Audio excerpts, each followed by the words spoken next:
हमारे साथ खास बातचीत के लिए मौजूद है Aditya Birla Sun life insurance के MD and CEO Kamlesh Rao. सबसे पहले सर मैं आपसे ये समझना चाहूंगा, जो एक नया ऐलान हुआ है आईआईडी की तरफ से इंडेक्स लिंक प्रोडक्ट का भी, तो अगर आप बता पाए हमारे दर्शकों को कि ये इंडेक्स लिंक प्रोडक्ट किस तरह का होंगे, और क्या जो बजट में यूलिप से जुड़ा जो ऐलान है 2.5 लाख से ज्यादा टैक्सेबल होने का, तो वो इन प्रोडक्ट पर भी लागू होगा? पहला सवाल, इंडेक्स लिंक प्रोडक्ट जो होता है, जहाँ पे गारंटीड सेविंग्स प्रोडक्ट प्लान्स जो होते हैं इंश्योरेंस के, उसमें हर कंपनी एक गारंटी अपने आप से देती है। They create a guarantee and provide a solution. लेकिन इंडेक्स लिंक से ये फायदा होगा कि लाइक लोन्स जो आज रेपो रेट से बेंचमार्क्ड हैं, ये जो गारंटीड सेविंग्स प्लान्स हैं, ये कोई इंडेक्स को लिंक हो जाएंगे। मोस्ट ऑफ भी जीसेक 10 ईयर जीसेक को लिंक हो जाएंगे। उससे क्या होगा कि कस्टमर विल आल्सो नो कि उनका गारंटी क्या उनको मिलने वाली है, प्लस जीसेक रेट्स अगर ऊपर जाते हैं या so transparency will get built in and it will be like a loan product link to G-Sec. एक गारंटीड सेविंग्स प्रोडक्ट कस्टमर को मिल जाएगी लिंक टू जीसेक, एंड जैसे इंटरेस्ट रेट्स नीचे या ऊपर जाएंगे, which is evident of the interest rates in the country, तो उस हिसाब से उनके गारंटीड सेविंग्स प्लान्स को बेनिफिट मिलेगी। So I think it's a very important product. अभी प्रेजेंटेशन हुई है, I think IRDA is considering it, but we have to wait for the final approval. दूसरा सवाल आपका जो यूलिप का है 2.5 लाख, वो सिर्फ यूलिप को ही एप्लीकेबल है। सो और कोई product of insurance there is no impact. Yes sir. तो आपको लगता है सर इससे यूलिप से जो लोग नहीं टैक्सेबल होने की वजह से नहीं आ रहे थे, तो वो इस तरफ शिफ्ट होंगे, क्योंकि रिटर्न तो यहाँ पर भी सिक्योर्ड है? तो मेरे हिसाब से आपको ये ध्यान में रखना चाहिए कि यूलिप और में फंडामेंटल डिफरेंस ये है कि आपकी जो इन्वेस्टमेंट है उसका 10 टाइम्स का आपको कवर मिलता है लाइफ का, जो आपको कोई इन्वेस्टमेंट प्रोडक्ट में नहीं मिलता। So that's a fundamental difference.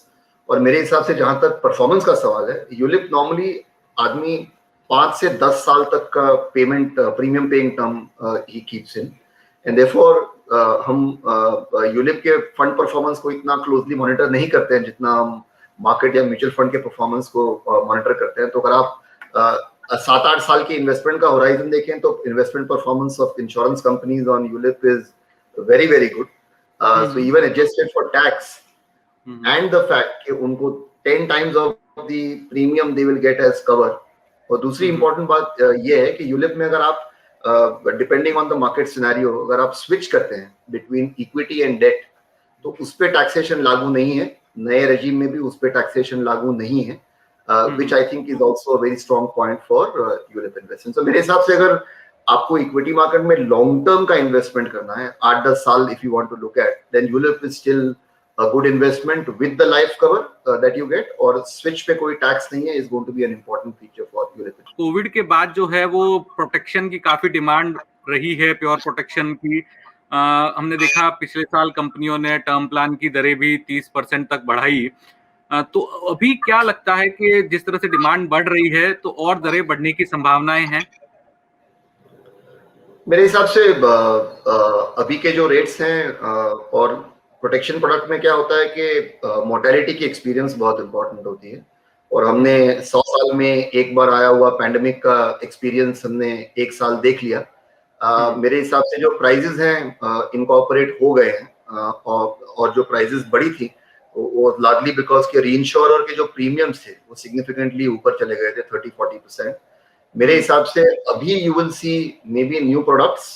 हमने आदित्य बिरला में एक नया प्रोडक्ट अभी लॉन्च किया है, एंड दैट में उसमें हमने एक्चुअली प्रीमियम्स को कम किए हैं, बढ़ाए नहीं है। तो बिकॉज हमको ये लगता है कि जो पैंडेमिक का जो इम्पैक्ट है ऑन लाइफ इंश्योरेंस, ये थोड़ा सा परमानेंट रहेगा, बिकॉज लोग 2 सवाल पूछ रहे हैं कि मैंने अपना इंश्योरेंस किया या नहीं किया, और दूसरा अगर मैंने किया तो कितना इंश्योरेंस किया। आई थिंक ये question is now becoming more prominent, और मेरे हिसाब से you will see a lot of interesting protection products come in the marketplace. Yes sir. लेकिन सर एक जो है हमेशा लोगों में ये होता है कि एक लंबी अवधि का मैं प्रोटेक्शन प्लान ले रहा हूँ, और उस अवधि तक अगर आप जीवित रह गए तो सारा पैसा मुझे नहीं मिलेगा। तो इसका कोई तोड़ कंपनियां खोज रही है क्या, कि किस तरह से जो आपके सबसे इम्पोर्टेंट लाइफ के साल होते हैं जहां पर रिस्क आपको कवर करनी होती है, वो साल पर रिस्क ज्यादा रहे, और उसके बाद जो है वो रिस्क सम एश्योर्ड कम भी हो जाए तो चलेगा, और जो टेन्योर आपने पूरा कर लिया उसके बाद भी कुछ आपको रिटर्न में मिले? आपने बहुत बढ़िया सवाल पूछा है, बिकॉज ये मिसकंसेप्शन है। बिकॉज इंश्योरेंस कंपनीज में ऐसी प्रोडक्ट्स हैं जहां पे आप प्रीमियम जो पे करते हैं, अगर आप 60 इयर्स जहां तक आपने कवर किया, इफ यू स्टिल अलाइव, तो एक टोटल रिटर्न ऑफ प्रीमियम का प्रोडक्ट होता है जहां आपको सारा प्रीमियम वापस मिल जाता है। और हमने जो प्रोडक्ट लॉन्च किया है, जो आपने बहुत एक इंपॉर्टेंट बात कही कि अगर जब मैं 60 तक रहता हूं तो मेरे जो सारे लायबिलिटीज होते हैं वो एक्चुअली 60 तक होते हैं। अगर मैं 60 तक जी गया तो मैंने I will be able to take care of my liabilities. तो पहली बार इंश्योरेंस कंपनीज में हमने एक प्रोडक्ट लॉन्च किया है अभी फरवरी में, जहां आप 60 इयर्स तक सब समझिए कि 1 करोड़ रुपए का आप कवर ले सकते हो, और 60 के बाद टिल द एज ऑफ 85 और एज ऑफ 100 आप उस कवर को 1 करोड़ से 50 लाख कर सकते हो। You can actually bring it down to 50 lakhs। और इसका बेनिफिट ये होता है कि 60 के बाद जो मोर्टेलिटी रिस्क ज्यादा होती है उसमें अगर आपने उसका आपका कवर कम कर दिया, तो during your entire premium paying term you are able to pay at least 30 to 35% less premium. तो ये एक हमने फीचर इंक्लूड की है। दूसरा हमने ये किया है कि आपको अगर सम अश्योर्ड नहीं चाहिए 60 साल के बाद, अगर उसको आपको इनकम में कन्वर्ट करना है, तो हमने एक एन्युटी ऑप्शन भी दिया हुआ है कि आप प्रोटेक्शन हमारे प्रोडक्ट में 60 साल के बाद you can actually take a stream of income, monthly और ईयरली इनकम आप ले सकते हैं। और अगर कुछ हो जाए आपको 60 साल के बाद, तो बाद में जो इनकम को एडजस्ट करके लमसम जो होगा आपके नॉमिनी को पे किया जाएगा। So this is also an option. In income वाले जो प्रोडक्ट आप बता रहे हैं, यहाँ पर नॉर्मल टर्म प्लान के मुकाबले प्रीमियम कितना ज्यादा रहता होगा, अगर थोड़ा बहुत हमारे दर्शकों के लिए बता पाए? जो टोटल रिटर्न ऑफ प्रीमियम या इनकम वाले जो पैरामीटर्स होते हैं उसमें प्रीमियम 15 से 20% ज्यादा होता है, लेकिन आपको वो सारा प्रीमियम या उस प्रीमियम के थ्रू आपको इनकम मिलने की गुंजाइश होती है। और जहां प्योर टर्म होता है, जो आपने अभी इंपॉर्टेंट पॉइंट रेज किया, अगर आप उसको ड्रॉप करें, जैसे मैंने अभी आपको बताया जो पहली बार इंश्योरेंस इंडस्ट्री में हो रहा है कि आप 1 करोड़ का लेके ड्रॉप करें, तो आपकी प्रीमियम 30 से 35% कम हो सकती है। और इसमें ग्राहकों के लिए फायदा भी है, क्योंकि जो मेन आपका टेन्योर होता है लाइबिलिटीज का, अगर वो पूरा हो जाए तो उसके बाद वाले टेन्योर में आपको सम एश्योर्ड कम हो जाएगा, तो प्रीमियम भी कम हो जाएगा। और सबसे इंपॉर्टेंट बात यह है कि जब आप 30-35 के होते हैं, तब आपकी जरूरतें मोर मैरिज होती है या बच्चा होने वाला होता है या हाउसिंग लोन आपको लेना होता है, तो आप कम इंश्योरेंस लेते हैं। इस प्रोडक्ट में आप क्या कर सकते हैं, आप बड़ा इंश्योरेंस भी ले सकते हैं, और 60 के बाद उसको अगर ड्रॉप करेंगे तो आपको जो प्रीमियम है वो भी कम पे करना पड़ेगा, और during your premium life time of till 60 आपका कवर ज्यादा होगा। I think that's one important gap we found, and उसके लिए हमने वो फीचर लॉन्च किया है।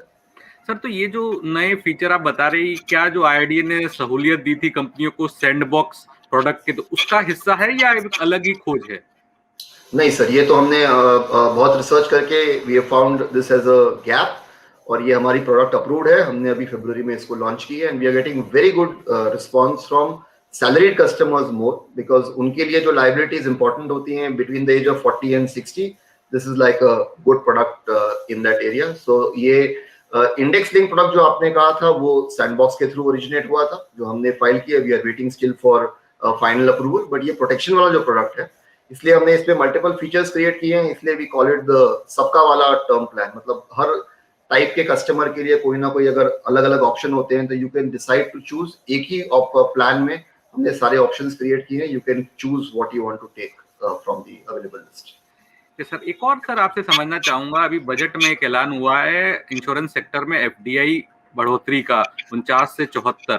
तो जो आम पॉलिसी होल्डर्स हैं, जो इंश्योरेंस लेना चाह रहे हैं या जो इंश्योरेंस धारक है अभी, उनको इससे आपको लगता है कुछ फायदा होगा? सर क्या है, अगर एक तो it's a signal to the market के जो इंश्योरेंस कंपनीज हैं, जो बाहर की कंपनीज हैं, वो आ सकते हैं इंडिया में, because now that there is an option. जो कंपनीज ऑलरेडी एग्जिस्टिंग हैं उनमें एक्स्ट्रा कैपिटल इन्वेस्ट किया जा सकता है, और इस सब का परिणाम ये होगा कि the choice that will be available to the customers will be more. तो मेरे हिसाब से अगर ज्यादा चॉइसेस होते हैं तो some products will also come for the customer, तो ये बेनिफिट है। बट ऐसे कोई स्पेसिफिक इसकी वजह से डायरेक्ट कस्टमर को कोई बेनिफिट होगा, ऐसा कोई 1-to-1 बेनिफिट नहीं है। मगर if this attracts more insurance companies from outside to come into India and set up shop, तो जहां 24 कंपनियां हैं वहां अगर 30 हो सकती हैं, तो the choice to the customer will be more. I think that will be the big benefit. Yes sir, आपका जो कोविड से जुड़ा क्लेम का अनुभव कैसा रहा? जो आपने शुरुआत में एंटिसिपेट किया था, उस तरह के क्लेम रहे क्या? और एक जो आईआईडी की तरफ से लाइफ इंश्योरेंस कंपनियों को भी कोविड कोरोना रक्षक प्रोडक्ट लॉन्च करने के लिए कहा गया था, तो लेकिन कंपनियों ने उसमें दिलचस्पी क्यों नहीं दिखाई? तो पहला सवाल, कोविड के जो क्लेम्स हैं, हमने जो उसके लिए we had set up something उसी रेंज में है। तो टिपिकली जो आपके टोटल क्लेम्स हैं उसमें से 8 से 10% कोविड क्लेम्स रहे हैं, and they have been as per plan. और जो कोरोना रक्षक वाले प्रोडक्ट्स हैं, these are more products on hospitalization, मतलब जहाँ पे केयर है, बिकॉज जो लाइफ कवर हम देते हैं, अगर कोरोना की वजह से डेथ होती है तो ऑटोमेटिकली कवर होता है। तो लाइफ इंश्योरेंस कंपनीज के लिए टू डू फॉर कोरोना कोई डिफरेंट नहीं था। हेल्थ इंश्योरेंस कंपनीज जो होती हैं या जनरल इंश्योरेंस कंपनीज जो होती है, उनके लिए Corona Rakshak was a important product, and काफी कंपनियों ने उसको इनकॉर्पोरेट किया। लेकिन लाइफ इंश्योरेंस में there was, I mean, the industry felt कि कोई सेपरेट नीड नहीं है कि अगर डेथ होती है ऑन अकाउंट ऑफ कोविड और कोरोना तो वो anyway was covered in our term protection plan.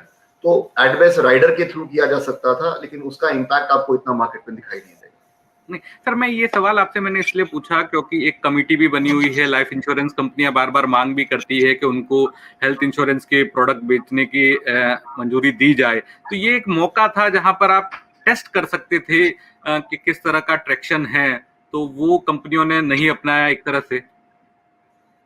But वो उस तरह का अप्रूवल नहीं था जो हम इंडेमनिटी बेस्ड या फिक्स टर्म कह रहे हैं। That was not the option in the corona रक्षक।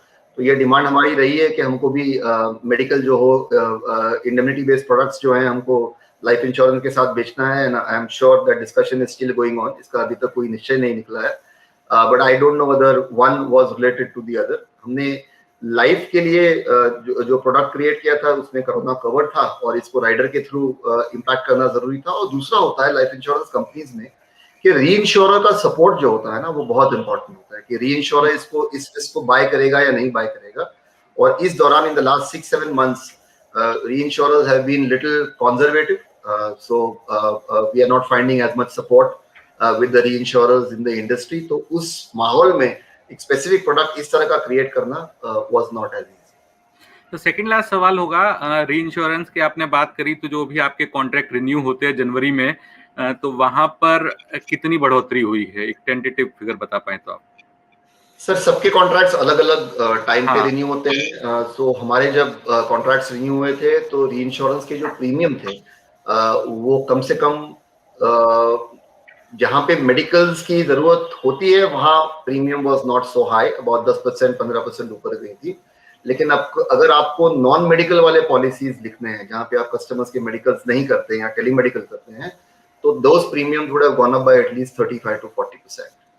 So 35 से 40% premiums have gone up, which is what has you seen the increase in the price.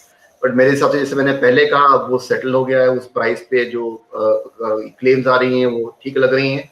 तो मेरे हिसाब से अगर सिचुएशन बेटर होती है post Covid, so this can only become better and premiums can only keep coming down.